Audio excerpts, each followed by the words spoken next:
بسم اللہ الرحمن الرحیم اللہم صلی علی سیدنا محمد وعلی آل سیدنا محمد وبارک وسلم۔ السلام علیکم ورحمۃ اللہ وبرکاتہ۔ آج کا ہمارا ٹاپک جو ہے وہ ہم بچوں کی مدد کیسے کریں۔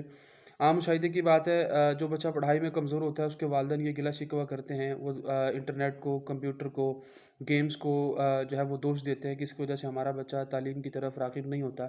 کم ہی لوگ یہ سوچتے ہیں کہ تعلیم میں تعلم کا بہت گہرا تعلق ہے۔ اگر بچہ ذہنی طور پر اس کی جو ہے وہ آمادگی نہیں ہے تو اس کو ہم آمادہ کیسے کریں۔ اگر وہ تعلیم کی طرف راغب نہیں ہے تو اس کو ہم اس کی طرف کیسے راغب کریں، اس کو وقت کا صحیح استعمال سکھائیں، اس کو تعلیم کی طرف توجہ دلوائیں۔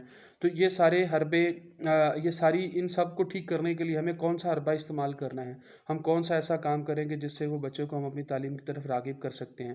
تو آئیے ہم کچھ ایسے پرنسپل ڈسکس کرتے ہیں جس سے آپ اپنے بچے کو تعلیم کی طرف جو ہے وہ راغب کر سکتے ہیں۔ سب سے پہلا کام جو ہے وہ موٹیویشن ہے۔ آپ اپنے بچے کی موٹیویشن کریں، اس کے اندر تحریک پیدا کریں کہ وہ کام کی طرف متوجہ ہو جائے۔ اس کی ایک مثال دیتا ہوں کہ ایک پرنسپل کے پاس ایک والدہ شکایت لے کے جاتی ہے کہ میرا بچہ گھر میں تعلیم پر توجہ نہیں دیتا، اسکول سے گھر جاتا ہے بیگ کو اٹھا کے پھینک دیتا ہے، گیمز پر، انٹرنیٹ پر، کمپیوٹر پر بزی ہو جاتا ہے، وہ اسکول کے کام کی طرف توجہ نہیں دیتا۔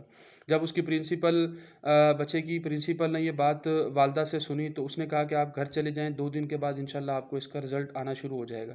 جیسے ہی وہ والدہ گھر چلی جاتی ہے، کچھ دنوں کے بعد بچے میں تبدیلی آنا شروع ہوتی ہے۔ بچہ سب سے پہلے گھر میں جاتا ہے تو وہ اسکول کا کام جو ہے وہ کرتا ہے۔ اس کی والدہ نے بچے سے پوچھا کہ بیٹا کیا ایسی بات ہے کہ اب تم سب سے پہلے کام کرتے ہو، کھانا بعد میں کھاتے ہو؟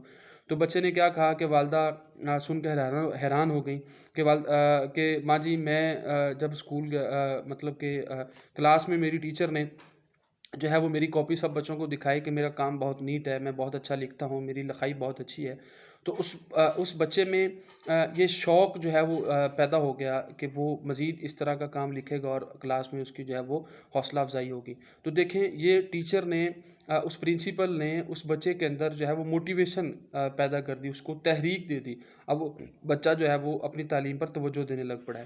اچھا، دوسرا جو پوائنٹ ہے وہ ہے یہ اسکول کے اندر بھی بہت سارے ایسے مسائل ہوتے ہیں جس کی وجہ سے ہمارے بچے جو ہیں وہ تعلیم سے دور ہو جاتے ہیں۔ اس میں پہلا یہ ہے کہ استاد کا کام ہے کہ وہ شائستگی سے بچوں سے بات کرے، محبت سے، پیار سے ان کو اپنی طرف لائے، ان کو تعلیم کی طرف جو ہے وہ راغب کرے۔ بعض اوقات یہ ہوتا ہے کہ اسکول میں جب ٹیچر جب کام کرواتی ہیں، کچھ بچوں کے پاس پینسل نہیں ہوتی، یا بریک کے وقت کچھ بچوں کے پاس لنچ باکس نہیں ہوتا، کھانا نہیں لاتے، اس وقت بچے میں جو ہے وہ احساس محرومی پیدا ہونا شروع ہوتی ہے، اس کے اندر احساس کمتری پیدا ہونا شروع ہوتی ہے۔ تو یہ ٹیچر کا کام ہے کہ وہ کلاس میں بچے کے اوپر جو ہے وہ ان چیزوں کا غور کرے، ان چیزوں کو چیک کرے۔ اگر کسی کے پاس پینسل نہیں ہے تو وہ اپنے طور پر خود سے جو ہے اس بچے کو پینسل دیں، اس کو پین دیں تاکہ وہ کام لکھ سکے اور اس کے اندر یہ احساس محرومی جو ہے وہ پیدا نہ ہو۔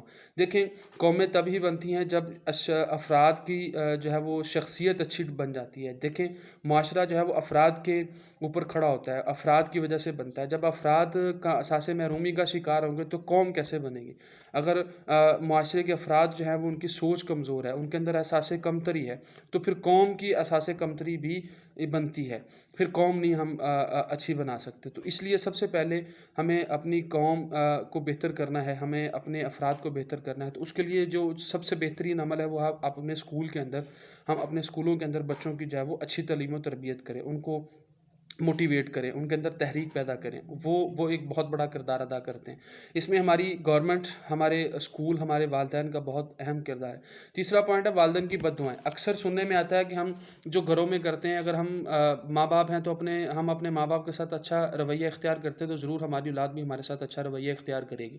اگر آپ سونے کے چمچ دیں اور تعلیم و تربیت پر اچھے اخراجات بھی کر دیں تو آپ یہ مت سمجھیے گا کہ آپ نے بچوں کی تعلیم و تربیت کر دی، نہیں، آپ کو ان کی تربیت کا، ان کے اخلاقیات کا، ان کے ماحول کا، ان کے معاملات کا آپ کو بہتر طور پر جو ہے وہ سدباب کرنا ہوگا، ان کی اچھی تربیت کرنی ہوگی۔ اگر آپ ان کی اچھی تربیت کر پائیں گے تو پھر آپ یوں سمجھیں کہ جیسا بوئیں گے ویسا کاٹیں گے۔ آپ نے اگر ان کی تربیت اچھی کیا تو وہ آپ کے بڑھاپے میں آپ کا سہارا بنیں گے۔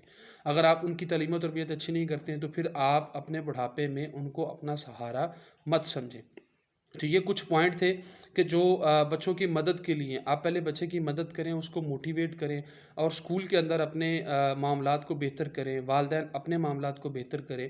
تو جب یہ ہم اپنے معاملات بہتر کر لیں گے تو انشاءاللہ ہمارے بچوں کے اندر جو ہے وہ تعلیمی جو توجہ ہے وہ ان کے اندر آنا شروع ہو جائے گی۔ اپنی دعاؤں میں یاد رکھیے گا۔ السلام علیکم ورحمۃ اللہ وبرکاتہ۔